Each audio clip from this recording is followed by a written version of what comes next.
Hi guys, and welcome back to another episode of 50 Shades of Cringe with Giselle. As you can see, I'm in a different location and it's fall, so I was like, why not make use of this while it lasts, right? So today's video is a little different. This video has my whole heart. It's a very personal story. It's something I hold very, very close to my heart. So today's video is a testimony. It's of how God took the most broken version of me and made me whole again. He gave me a reason to live again. So this means the world to me, and that's why I want to share it with you guys, because stories like this are not meant to be kept for myself. I want to share it. I want to share the goodness of God's work in my life and the wonders and miracles that He has literally done in my life. I cannot keep it to myself. So a little bit of context. I have always been this person who gives a lot of my time, my energy, my effort, my love. And for the most part of life, people have always taken me for granted or taken me for a ride. So there was this person. For the purpose of this video, let's call him Alex. Alex and I met in high school in 8th grade, and Alex became my best friend. Alex meant the world to me because we shared everything, absolutely everything under the bright blue sky, anything you can think of. Inside jokes, secrets, late night conversations, random memories, everything. At that time, I genuinely thought like Alex was my best friend, hashtag best friends forever. But yeah, he was a person I literally went to for anything and everything, like any minor or major inconvenience in my life. Alex was my go-to person. But then, maybe things don't always go well.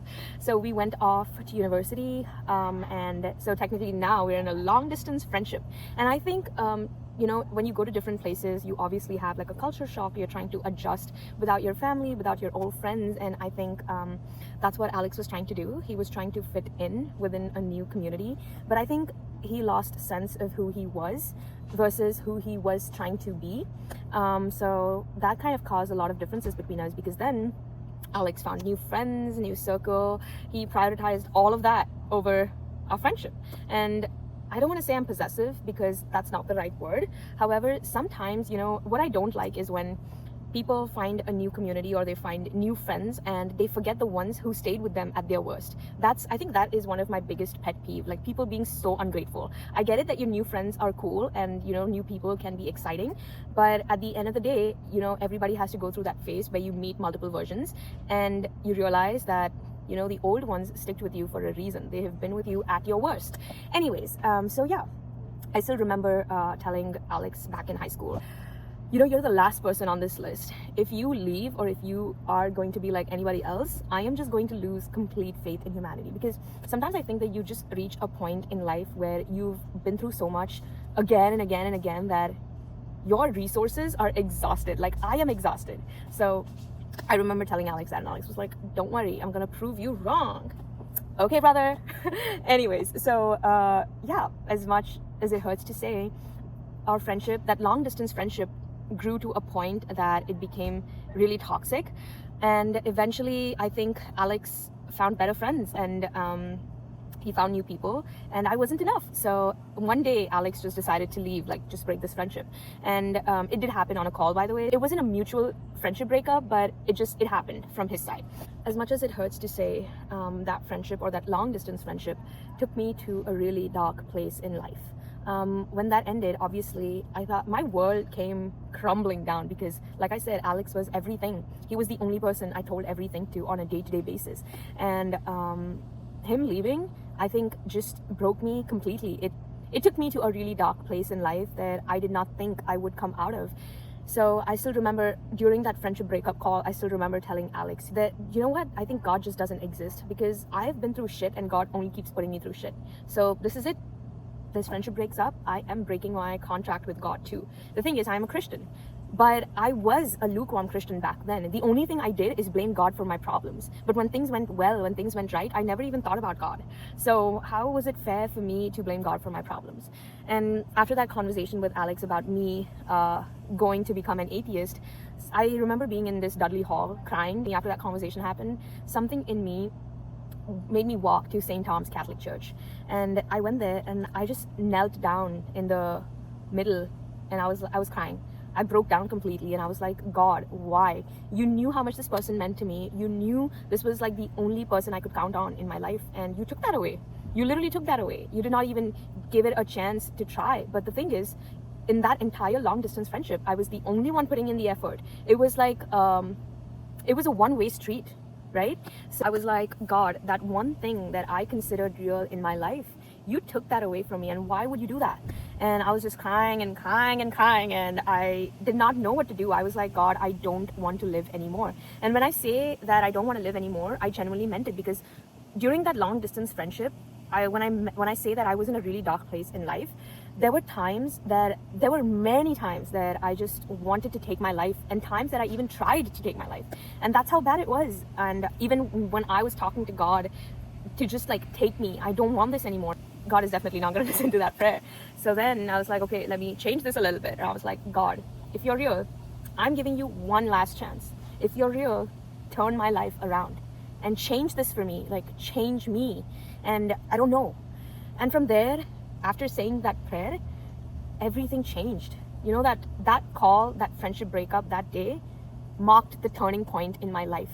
September 21st, 2023 marked the turning point in my life. That was the day when Alex cut his friendship off with me, and the day when God decided to work in my life.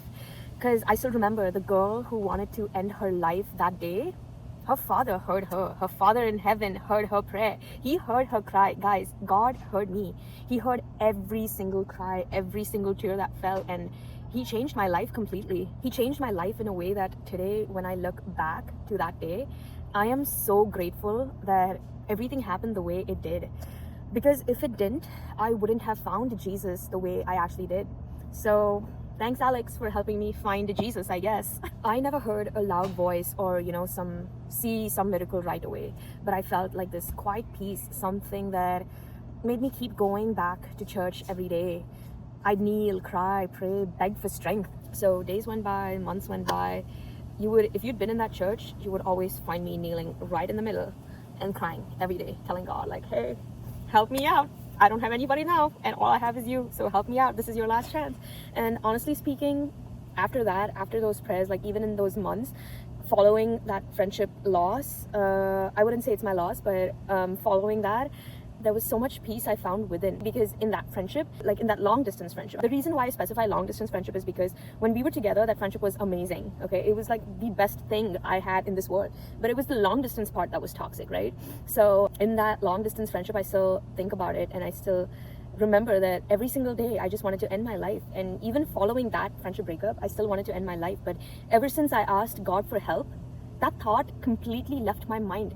There has not been a single day in my life following that friendship breakup that I have thought about taking my life, So that's just the beauty about seeking God's help and asking God to turn your life around. And after that, the moment I chose Jesus, the moment I sought God's help, I got so many opportunities. The month after I received my Cummins offer for the internship offer at Cummins, I also won my TED Talk event for the student speaker competition. And then following that, next year I had my TED Talk.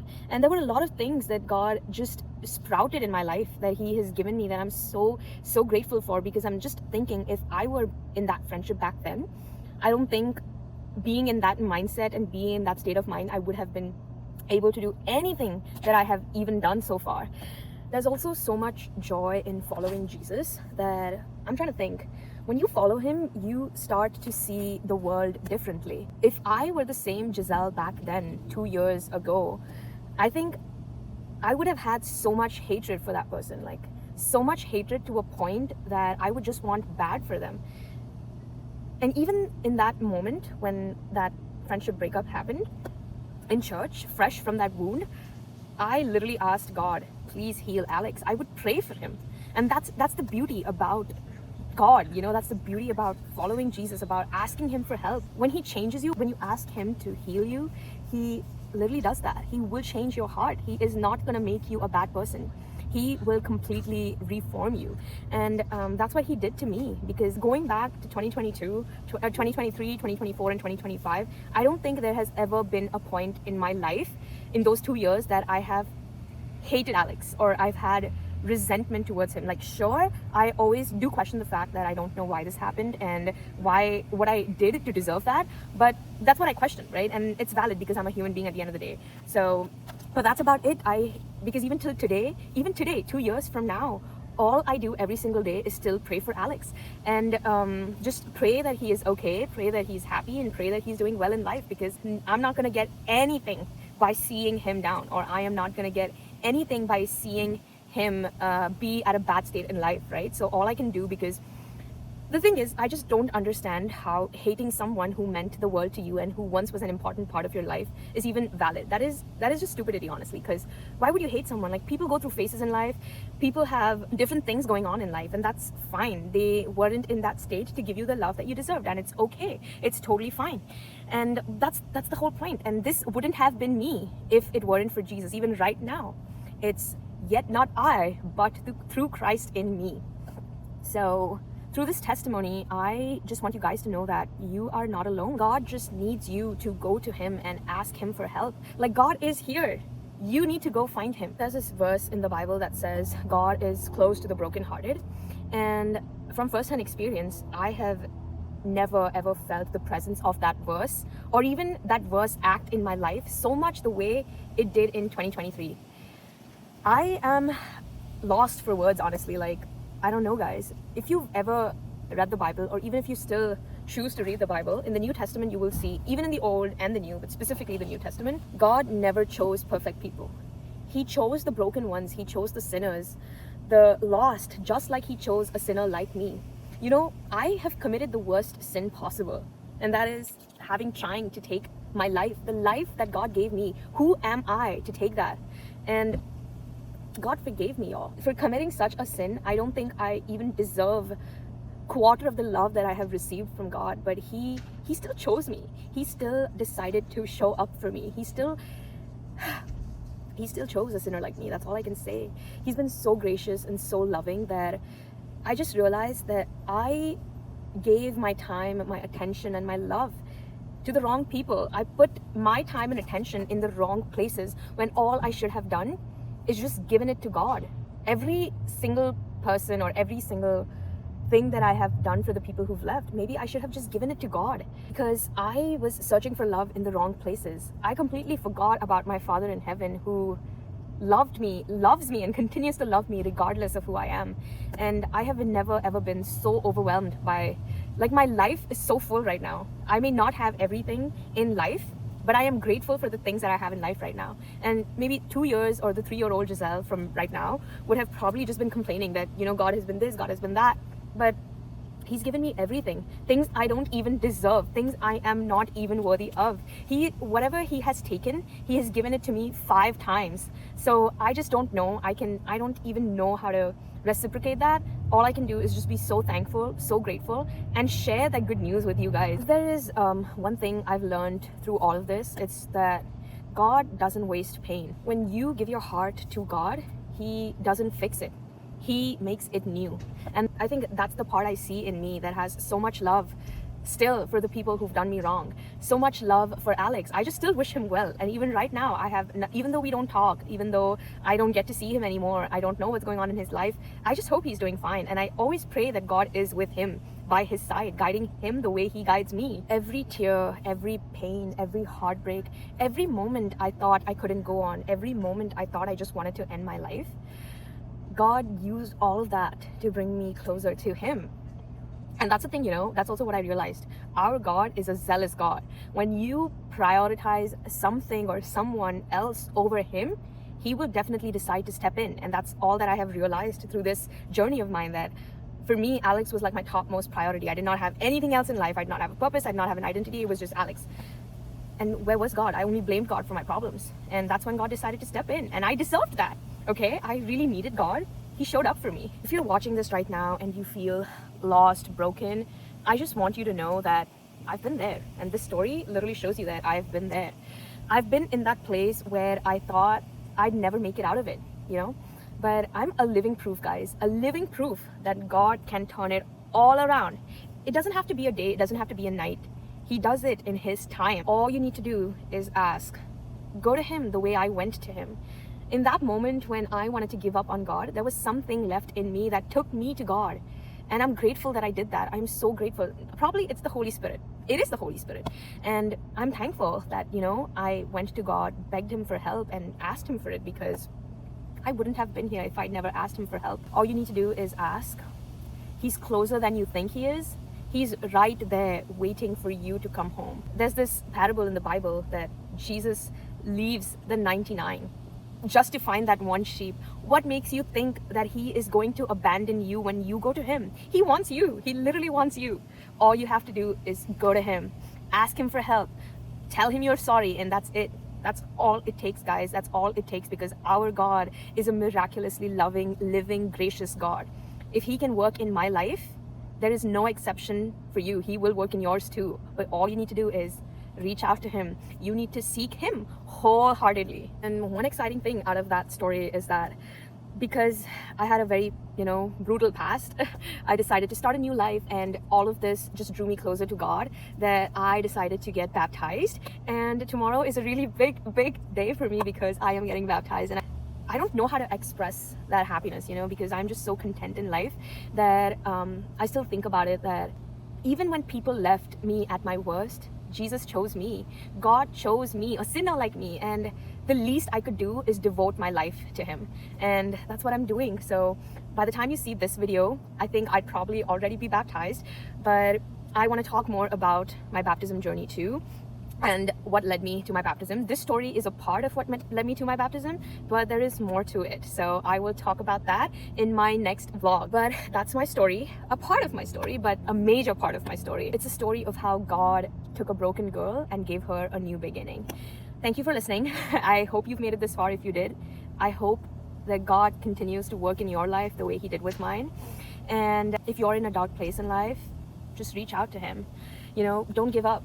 Don't let that pain be your ending. Give God a chance to write your new chapter, because he did it for me and he's gonna do it for you too. All right, I'll see you in the next. Bye.